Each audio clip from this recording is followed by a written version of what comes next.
Jim with Freedom Diggers Metal Detecting. This is the channel that just gives you some raw advice and info without all the bells and whistles. And that's exactly what I am going to do today. So you just got that brand new metal detector and it's your first time out metal detecting. And you're probably wondering, what are all these settings? What am I supposed to do? Well, I'm here to help you out with that confusion. I'm going to teach you about some of the basics on the settings. So let's jump right in and get started. The first setting that you should be concerned with when you get going is your ground balancing. Now, what is ground balancing? Does that help the detector stay upright? No, it's not that. It's not that. Ground balancing is a setting on the machine that helps it adjust to the mineralization in the soil that you happen to be metal detecting on. And this setting, a lot of people discount it, they ignore it, they let the machine do it automatically. Some machines have auto ground balancing, and I think that there's a lot to be gained by paying more attention to this setting. This is in the instructions of just about all the metal detectors out there, especially the beginning end ones. There's gonna be a button on your machine you're gonna press. It might say GB, it might be labeled something else, but you're gonna hold it in and you're gonna bob your coil up and down until the numbers on your screen stabilize, until they quit changing a lot.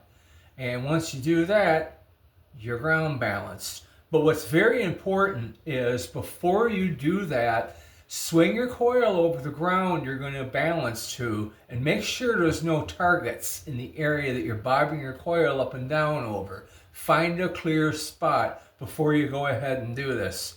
A properly ground balanced metal detector is going to give you better target ID.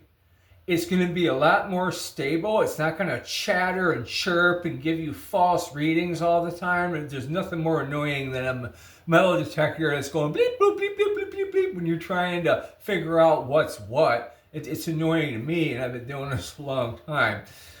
Now, another thing about ground balancing before I move on to the next setting is it's also important to pay attention to any changes in the soil that you're digging in. Let's say you start out, you ground balance, and you dig some plugs, and you got kind of sandy soil, and kind of dryish, and you keep moving along, and you get to the back of the house site that you're at, and all of a sudden, the soil's black and it's rich. It's probably where they had their garden, or there was crops growing, or something like that. You're going to want to re-ground balance because that soil is different by quite a large amount than the soil you started out on that was kind of sandy-ish. So keep that in mind too. Don't be afraid to re-ground balance. It only takes a minute to do, and it'll keep your machine running smooth. So the next setting is sensitivity. And there's a lot of confusion about this one. People tend to think that a metal detector is going to hit the deepest if the sensitivity is really high. And that's not necessarily true. Sensitivity is more about your metal detector's ability to locate tiny little targets. Like if you're trying to find that little cufflink, that gold cufflink that maybe was dropped years ago, or a tiny button, or maybe even a chime. That's a silver 3-cent piece for those of you that don't know. The sensitivity plays a role in that. It is a little less about depth and more about like picking up them small items. It does play a role in depth though, but I can tell you this. I have found some of my deeper targets, good deeper targets, with my sensitivity fairly low. Like on my MX Sport, sensitivity went to 10. I found a lot of my deep stuff with it on 4. Now, why would you run 4, Jim? Well, that's what I'm going to segue into next. You do want to run your sensitivity as high as your particular location will allow. Now, locations that won't let you run your sensitivity high are more like city parks where there's power lines nearby, or let's say you're along a part of the park that borders people's backyards. That's where all the cable TV lines run through. That sensitivity, if it's up high, your machine's going to get chattery, it's going to be falsing. You're going to have to bump it down. Don't be afraid to bump it down if you have to get your machine to quiet down. The sensitivity on different metal detectors, the settings, they vary. Some machines go up to like 30 or 25, and some have 10, and some have a mode called boost. Just read your manual and you'll get a feel for what the high limit is and where your middle ground is on your sensitivity. And it varies from place to place, like I said. Just because some guy on a group somewhere says he runs his sensitivity at 15 all the time with no problem, doesn't mean you'll be able to do that.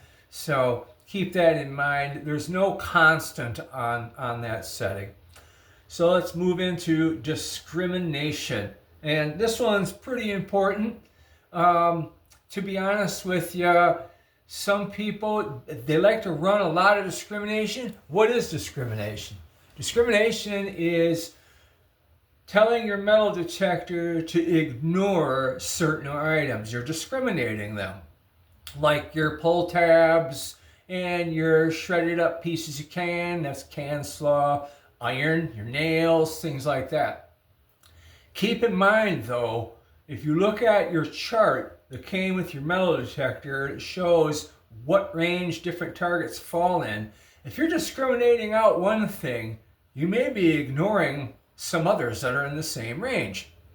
Gold jewelry is the main one that comes to mind in this. If you're completely notching out pull tabs and anything aluminum like that, you're missing all the gold jewelry, all of it. I will admit I often discriminate out a lot of the aluminum range myself. I'm primarily a coin and relic shooter, but I'll open up that range now and then. Now your nickels are in this range too. If you want to dig nickels, you got to zone in and tune in to how your machine responds to those. But don't go too crazy with the discrimination, especially if you're starting out. Most machines have a preset discrimination pattern.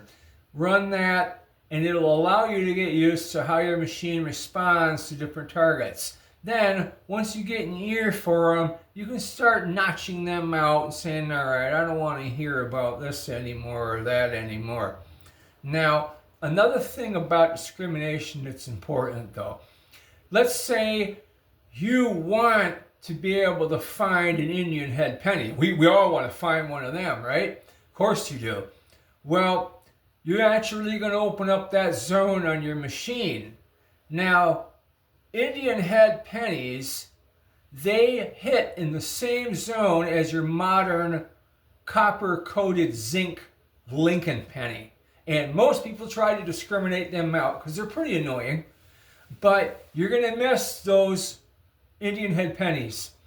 Now, when I open up a zone on my discrimination, I try to keep in mind that zone on my detector, let's say it's between 55 and 65.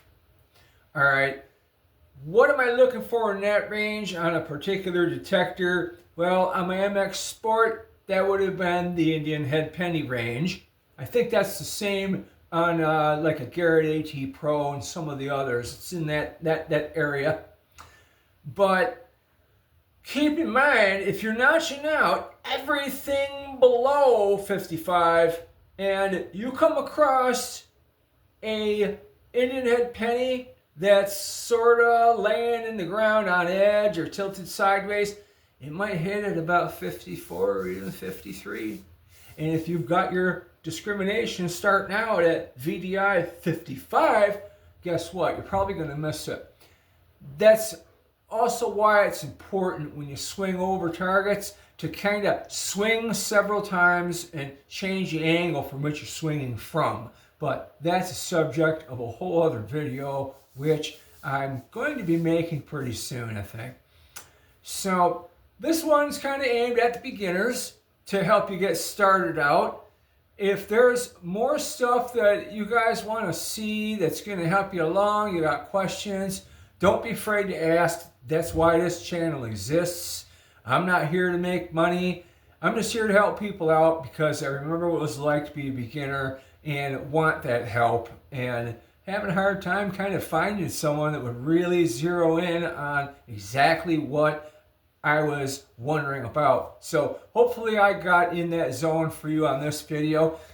Drop a comment, drop a like, subscribe if you like it, and we'll see you next time on Freedom Diggers Metal Detecting. Have a great one.